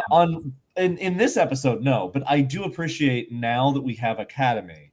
I think it helps because it adds a layer that was never there, but is so good. I think. I actually really like the tie-in with the Academy now. And I was mostly talking about the chat that was blowing up about. I think the thing about it is like it's human, it's natural for us to want to understand someone else's grief. Mm-hmm. So I understand the comments that are like, but it should have been this person, it should have been that situation, it should have been. But what I appreciate about the callback later and what this episode set up, not so much the episode itself, but what it set up, was that, to Joanne's point in the chat, grief is not linear, but it also doesn't have to make sense to anyone else. I have experienced emotions and grief that I did not anticipate ever having towards some individuals, and then others who I thought would be significantly more devastating were oddly more natural to me and didn't require a great deal of processing. And I say that as an example. When I was 42 years old, lost my childhood best friend. That should be weird because we were both the same age. We were 42 years old. Like, no one should die at 42. That's bizarre. For the Doctor, this character, as a photonic, he lost a child, but he was observing a young individual dying. And his grief for that program, whether that was a person or not, just hit him differently, and it doesn't necessarily have to be explained. For that aspect of it, I appreciate it because, again, grief isn't linear and it doesn't have to make sense to everyone. I do agree, however, that to give, in a fictional universe, to give more resonance to the audience, it's helpful if it translates to a wider group of audience, to a wider group of viewers. If it makes more sense, it's easier to connect to the experience of the character and therefore experience it with them. So I appreciate it I appreciate both perspectives, but I enjoy the fact, because Star Trek always does grief so badly, that it leaned into the fact that grief doesn't always make sense, and it doesn't have to evoke empathy. And the Voyager reset here is at play too, because yeah, if Voyager were to be redone today, this episode of Voyager would be touched on a couple more times. Yes, at least. Like, it feels weird in Academy because it just ended here with this episode. He doesn't carry this on visibly for the rest of the. Yeah, 1000%, Stan. The Voyager reset curses this episode in a way that Academy allows it to grow a little bit. But I get the jarring aspect of it. So I see both sides of the argument for sure. Thumbs for real life. I want to show my thumb first. I want to say goodbye to Father first. Oh. There's something very bewitched about that whole situation. Yes. It was very Tabitha and Bewitched. Season 3, episode 23, Distant Origin. Scientists of the Voth race species discover the human remains of a Voyager crewman and locate a genetic pattern similar to their own. Matt, this is not timey-wimey, but kind of is. Take it away. It's timey-wimey in the sense of, like, deep time. And I think, like, that is... Okay, I have so many thoughts about this episode. We'll just get the part that Joanne and Krista hate out of the way. From a ship perspective, I love seeing a city ship that can dwarf Voyager and just beam it inside and be like, no. You're not the strongest right now. Sit down and shut up. Like, I love that. Like, humbling Voyager is always fun for me. The idea that the political statements in this episode are so on point with right now, where, like, at the end we have this irrefutable evidence and we have everything, and it's like, no, you don't, because that's going to fuck with our society that we have perfectly put together. You need to sit down, shut up, and we're burying this forever. Like, we can talk about, like, oh, dinosaurs went to space, really? But, like, the deeper conversation about, like, they absolutely will not hear it. And we don't get a happy resolution at the end of this episode, which is one of the things that I always hated this episode for that. But now on retrospect, I'm like, this is where we're living now. Like, Voyager now knows this secret that, hundreds of thousands of years ago, I forget how much they say, dinosaurs became sentient enough to build rocket ships to get into space to evolve. For the record, it would have been millions of years. Millions, yeah. I don't want the Salon to pass that. Just or 20, you don't know. I meant like how many hundreds of thousands of years for them to evolve into spacefaring. Sorry, I didn't word that correct. Yes. Yeah, no, you're good. You're good. For the record, everybody. We just don't want anyone to think we're dumb. We are, but for very different reasons. I guess I just assumed that dinosaurs lived. Anyway, but I also love the idea from a timey-wimey perspective that like technically this could have happened. They have done studies. Like we would have no evidence of an advanced species or civilization on this planet before us. Like, we could argue that we might be able to detect them out there, but like that's millions of light years away at this point. And so, I love this episode. I think it's great on retrospect. It's a very frustrating episode for me because I look at it and you know what? Maybe it was coming for the dinosaurs. Dinosaurs and whales have been around a long time. Anyway, I thought it was really great. It's frustrating. I hate it, but I think I like it. Krista? I love this episode. I didn't find it frustrating at all. I think, is it Conchita Tomei playing the, is it Conchita? Anyway, the actress who played her was brilliantly understated. But I think the thing that I remember most about this episode is not like the actual themes of it. It was more, it gave me the feeling of it being more Star Trek-y, if that's an applicable phrase, just by the way it was filmed, things being filmed on an angle.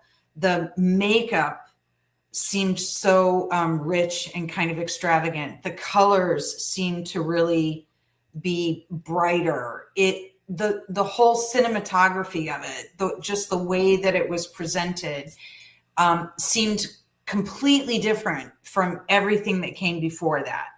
Like to me, it was like, I thought I had fallen asleep and that it had moved into, how it rolls into other shows in the same kind of genre. I thought it had rolled into a new show, and then I rewound it and went, oh, okay, this is it. But I thought the performances were really interesting. I thought that I didn't really, I thought in this scenario, the people that were not crew members were more interesting than the actual crew members, of what little we saw of them that I remember. The interactions, just that final scene where she was just kind of like, you understand what I'm saying. And he's like, yeah, okay. Yeah. Otherwise we all die. I got it. we all go to hell. We just not different than how her final scene in her first movie went. She was the mom and Don't Tell Mom the Babysitter's dead. Yeah. I mean, she's really, I can picture her without all of that makeup. I know exactly what she looks like. And she was really kind of mesmerizing. She really sort of, when she was in her scenes, she really kind of commanded it. But the way they filmed it, it was so focused on, it was so like jump cut, immediate, zoom into the faces. Like that whole last scene where it's literally just her face, and I'm trying to figure out where her lips are while she's talking, and the makeup, just all of it was like, this is what I'm tuning in for. This is what it is. This is interesting. And it didn't even really, it wasn't even predicated on the main cast, as I remember. Maybe I'm wrong about that, but it really seemed to focus on the whole guest starring elements. And they had some interesting scenes, and I credit where due. I do not care for the actor, but the passion that he put into Chakotay, talking about, like, I see a species that endured, and how incredible that was. What struck me in this episode on rewatch, it was a little weird given the news of the real world the last week, hearing about like heresy in doctrine. It reminded me of how some folks on one side of a political spectrum cannot fathom the idea of teaching our history in reality because, oh, these poor little white kids are going to feel bad about themselves to know that their great grandfather was an evil person. Like, guess what? Not even their great grandfather, because look at what happened this week with the Supreme Court getting rid of what was left of the Voting Rights Act and how a bunch of states immediately went to proving the point of why we needed the Voting Rights Act in the first place. Like this episode wasn't supposed to touch on these themes, but it kind of hit in that way with like the heresy against doctrine. We can't teach the reality of our history because it would make us feel bad. It failed, however, yes, to lean into it. It touched on something that should have been further explored and should have been part of the character to make him more interesting. The anthropologist that is Chakotay. For fuck's sake, like you've identified him as having a scientific specialty. I think it's weird juxtaposed to your astrophysicist captain. Like, is everyone just a scientist on this ship? It's fine. Everything's fine. But like, why that only gets explored when the plot requires it from time to time as a secondary character. It was mentioned in the chat. Robert Beltran isn't even number 2 on the call sheet. That's unusual in Star Trek terms for the first officer to not be second on the call sheet. Nana was number 2 on DS9. Jonathan number 2 on TNG. Like it's strange. All that said, it's frustrating that it's not there to flesh that character out a little bit more. Also, it's been said in the chat many times and acknowledged many times as it should be, but we should say it live so that anybody that's listening and not watching this can hear it. It needs to be said at least once audibly. Not the mama. You're welcome, Joanne. Like this was Not the mama, not the mama. Not the mama. This was such a like. It was so hard to separate myself from Dinosaurs, the series, and talk about an emotional finale. I'm sorry. I still have talk about about grief being nonlinear. I'm still not over the Dinosaurs final episode. But yeah, not the mama had to be said. Anywho, thumbs for Distant Origin.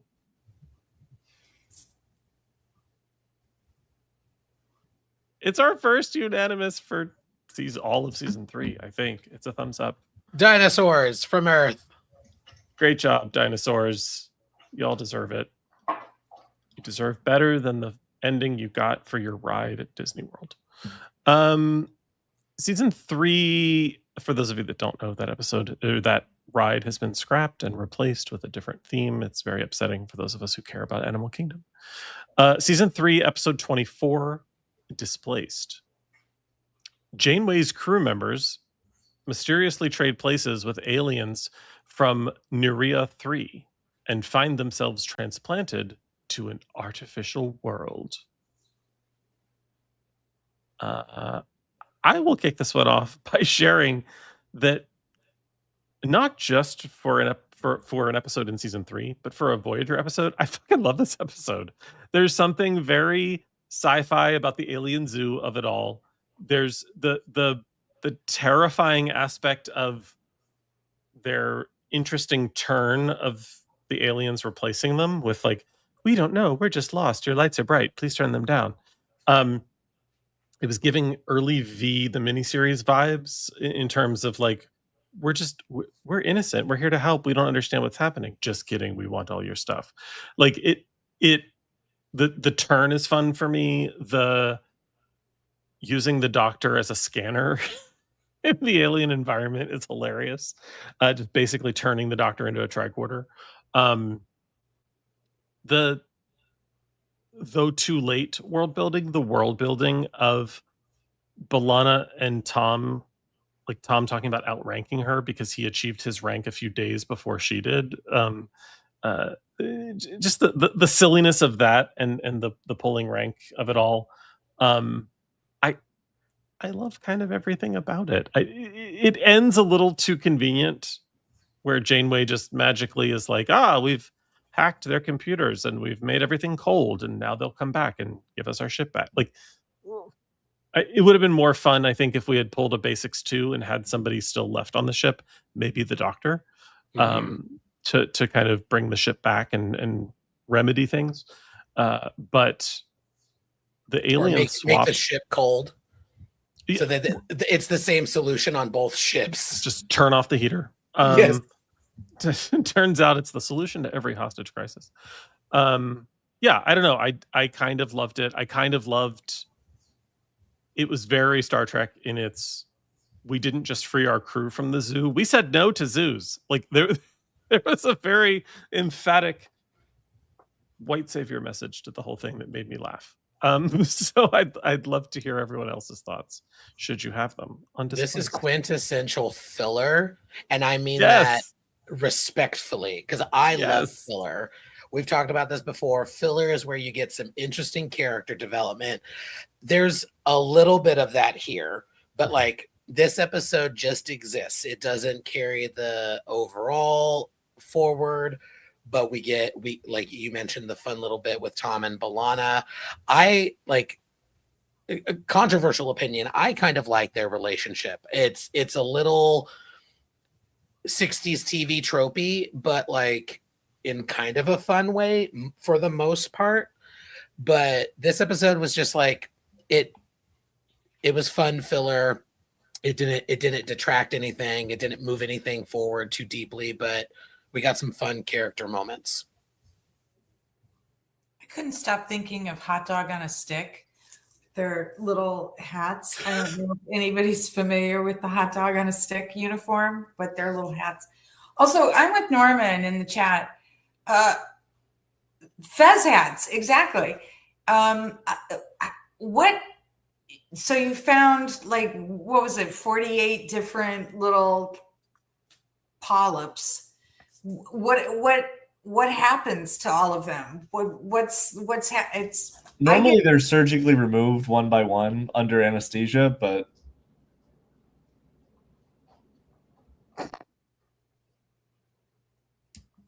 I'm just gonna. You can kill me off. I'm just gonna allow the silence to do the talking. We're just gonna sit on that for a second. Let's just sit on that. Much like the polyps.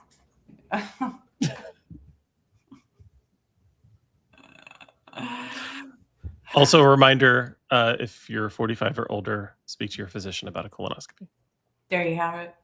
There you have it. Butt health. Really good point, though, Krista. Please continue, because it makes no sense.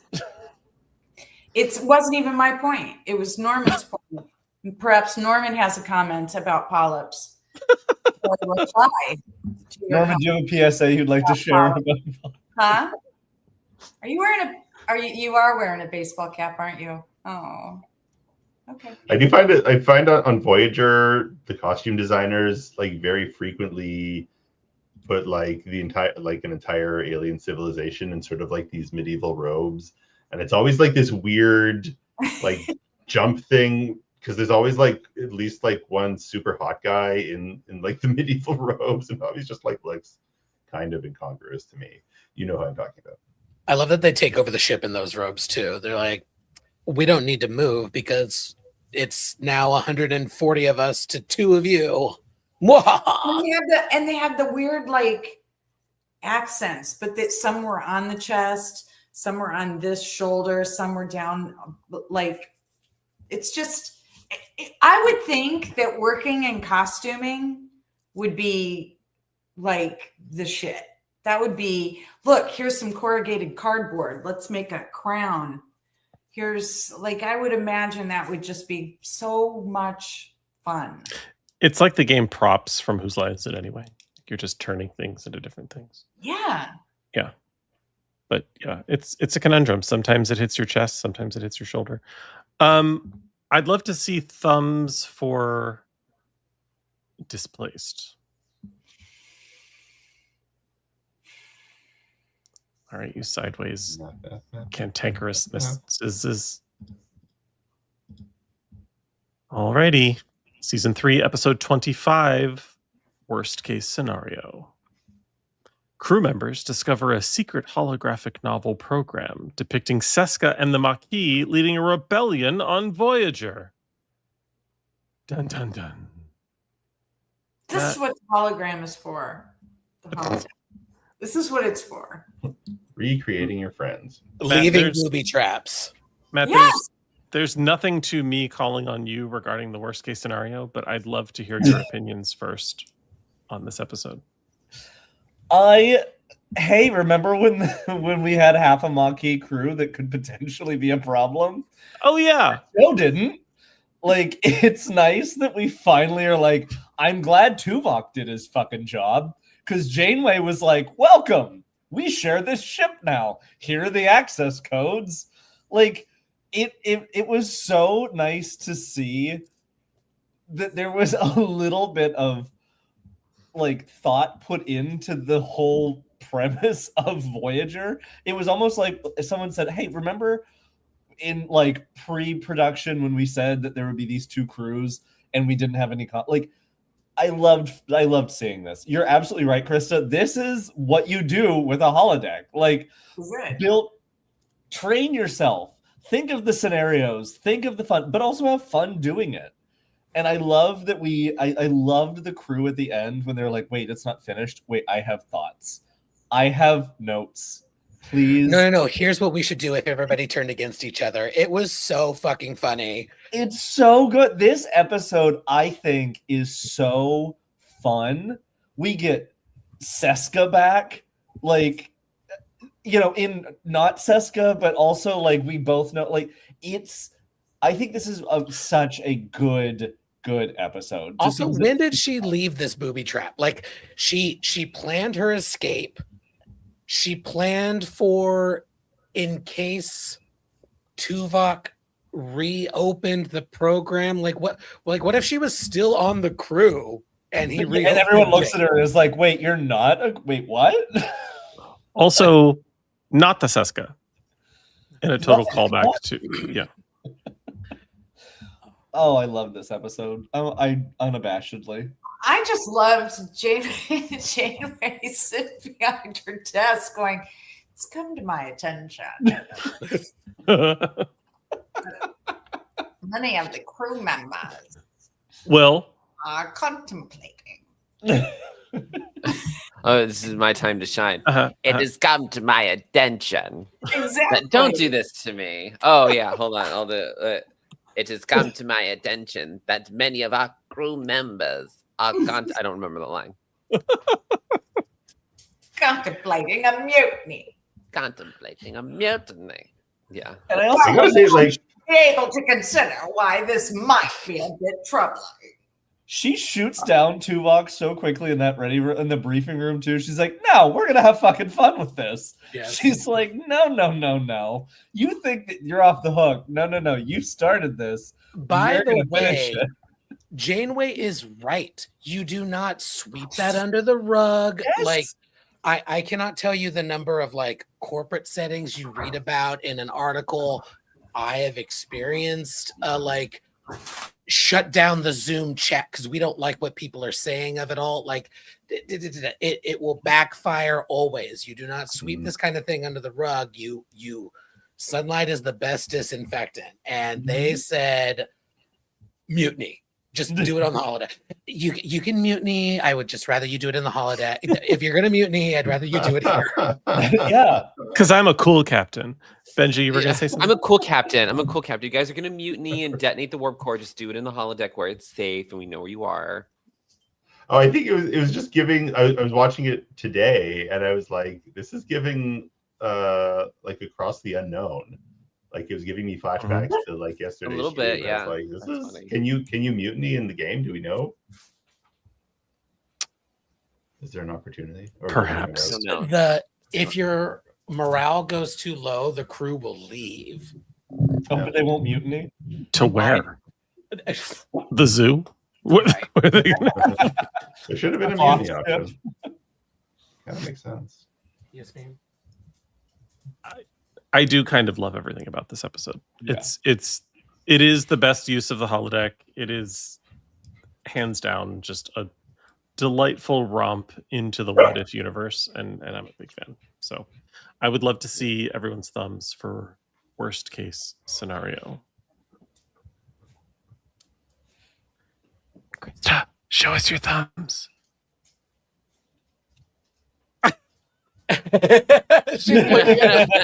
How's everybody else voting?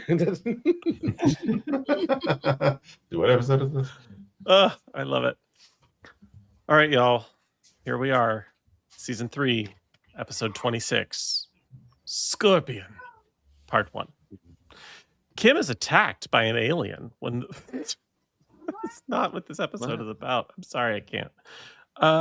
Kim is attacked by an alien when the Voyager crew checks out a damaged Borg cube that was attacked by a mysterious life form. There's a lot of attacking and ships and cubes in this description. Janeway forms an alliance with the Borg to face the new enemy. It's the introduction of species 8472, the CGIest of all baddies.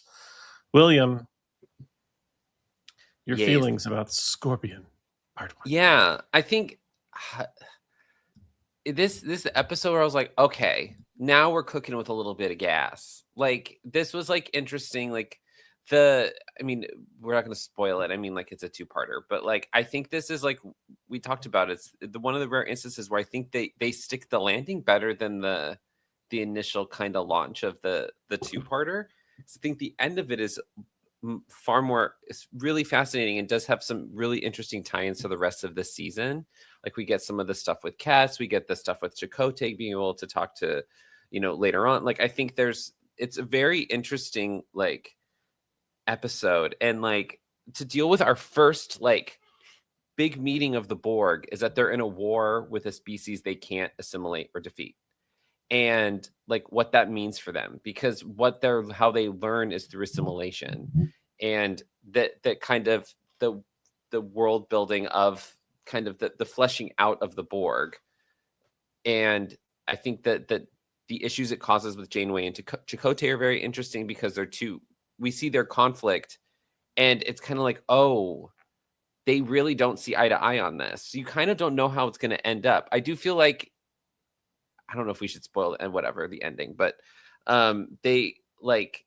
it doesn't seem like, it feels like Chakotay doesn't stand his ground. He was so adamant the first part of this that they should not do this, that he was so against it and had such a visceral reaction to it.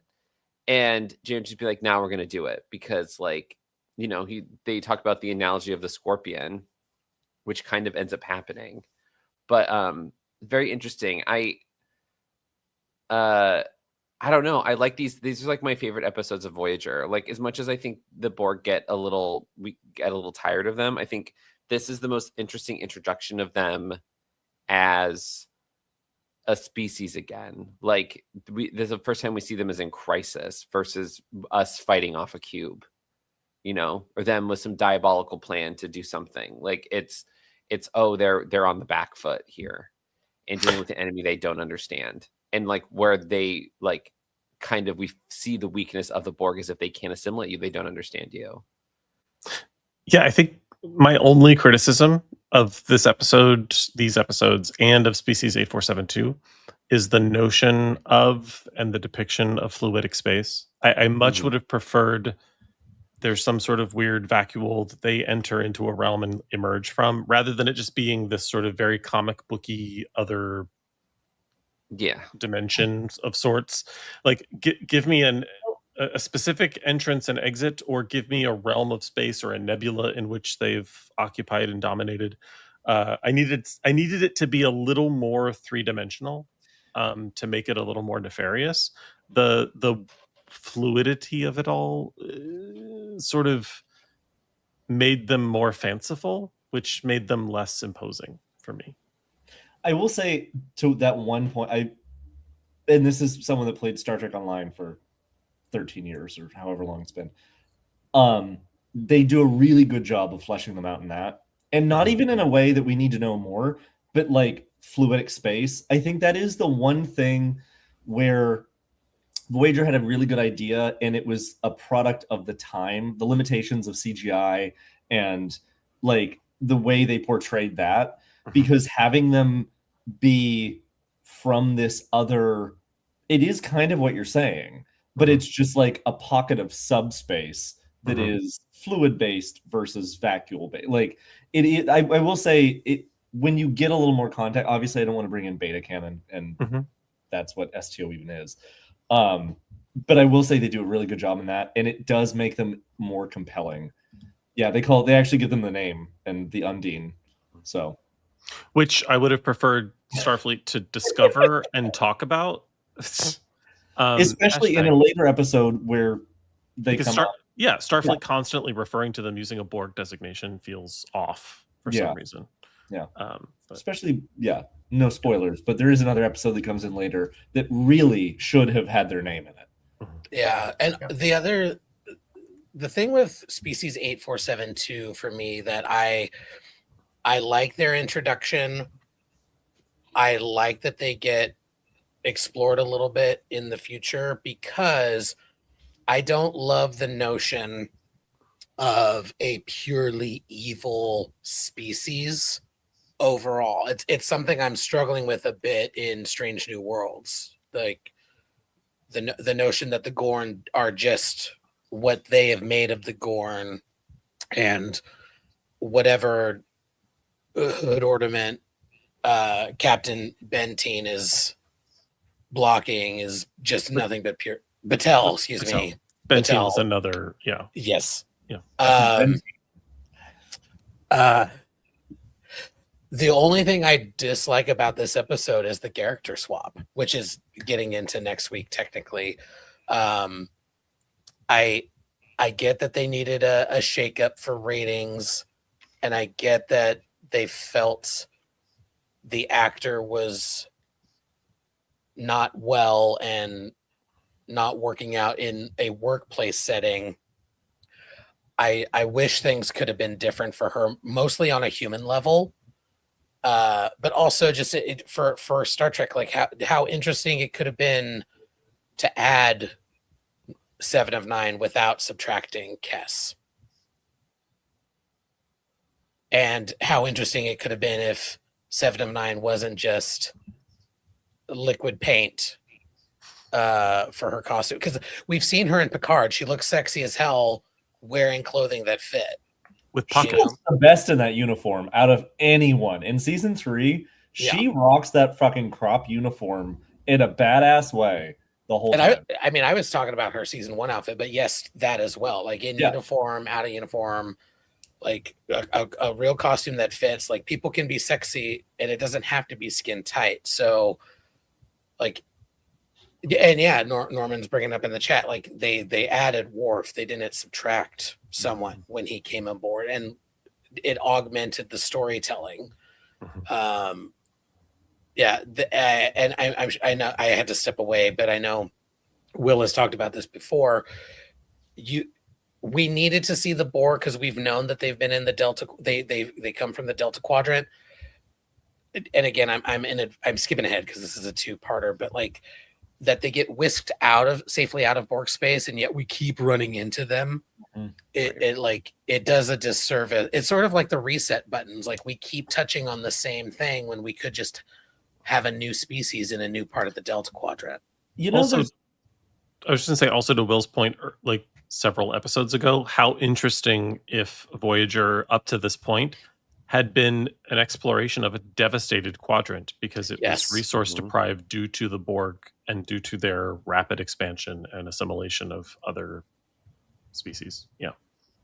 Well, the depression that you have to go under, they talk about how like if you have any type of like technological like if you're any advanced in any regard, the Borg will just assimilate you.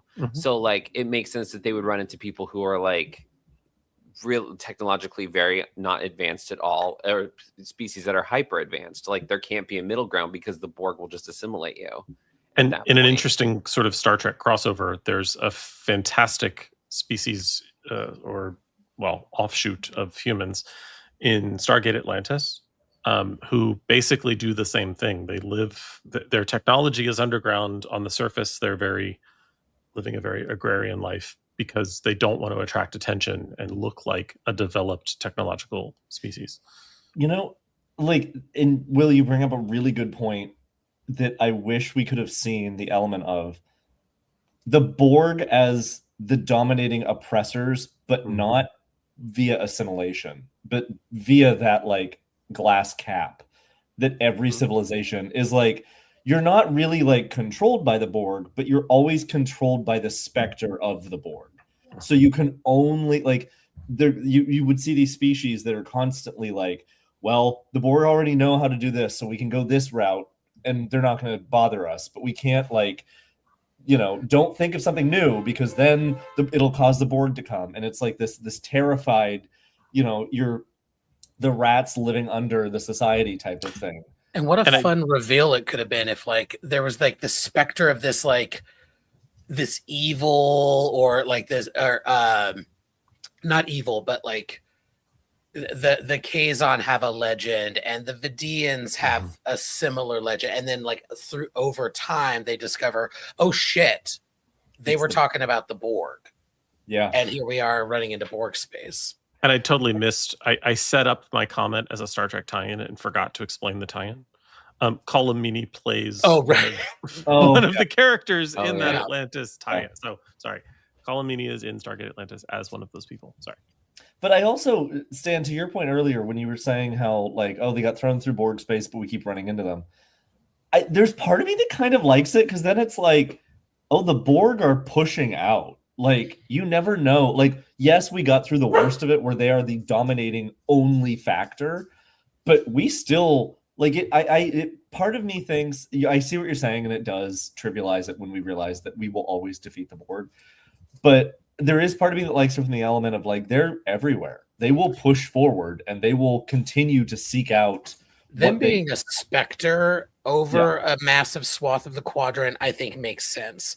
How often they actually run into them, I think ends up being a crutch, a storytelling crutch. Oh, I agree. It's 7 of 9 specifically. It's a dialogue. It's a dialogue issue with respect to being thrown clear of Borg space. There would have been a better way to describe that would have set things up. I agree. That's a good point, Trev. But I also think that like maybe it was truly just that like Voyager wouldn't have gotten through Borg space. Like, you would have been assimilated. Like, Cass was like, I did the best I could. I put you on the outskirts, but like, you would have flunked as far as possible, or through their primary space, or some. Right. Yeah, it was a dialogue opportunity. Thumbs on Scorpion Part 1. It's a unanimous positive. That almost never happens. Love it. That's it, y'all. We made it through season 3. And don't you worry if you want more of season 3, not this coming Monday, but the Monday after, Will and I will pick it back up in the Delta Quadrant, sans Lieutenant Tuvok. I was going to say, if you want more, we're going to kill in 2 weeks. Come see who we're going to kill. Yeah. Wait, that should be a thing now. You guys should see how many of the crew you can kill before you can't get through the story. To be fair, they just replaced what Tuvok says with this random guy, Lieutenant Nunez. They just it's the same dialogue. They just put this weird looking dude on it. But although fun fact, I moved us to the next sector to save it for when we restart. Tuvok's opening whatever is just gone. It's just going to be Tom Paris's opening dialogue. So yeah, check that out. Join us again next week, also on Tuesday. So next week we will be back on Tuesday to start season 4, and then following that we will be back on Thursdays starting in June. It's like before and after, but different. Yes. Yes, we will be back on Thursdays on the 28th. And until then, follow us on all of the places at Salon Trek, etc. Trevor, can you do me a favor, please, and land the ship?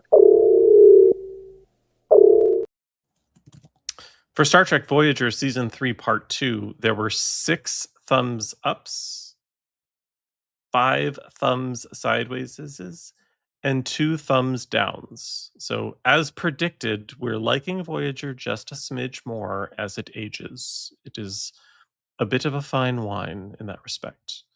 There were 2 problematic gay alerts. There was 1 Bev alert. There was 1 canon alert. Stan landed a segue once. Nice job, my friend. I gave 4,000 bonus points to Will for finally getting a cream for that fever. I gave him an additional 50 bonus points for negating narrator Neelix. I gave 1 million bonus points to Joanne for vicissitudes. I gave her an additional 50 bonus points for accidentally communicating with all of us telepathically. In related bonus points for bonus words news, I gave 1 million bonus points to Krista for mise en scene. I gave her an additional 50 bonus points for having the fever for the flavor of Mr. Krista. I gave 500 bonus points to Matt for defending Luoxana. I gave Matt an additional 25 bonus points for declining to lick Cass. I gave 120,000 bonus points to Benji for finding Zen in semi-hot Romulans. I gave 74,000 bonus points to actor Christopher Aguilera for being the best acted and most interesting member of the Kim family. I gave 69,000 bonus points to the hot background actors for being hot in the background. I gave 150 billion bonus points, or maybe it was 5 bonus points, to dinosaurs for reading 2026 America for filth. That's all I got. Did you guys know that dinosaurs were 100,000 years ago and the Earth is flat? Or 12. Live long and prosper. All hands abandon ship. Proceed to the nearest evacuation zone immediately.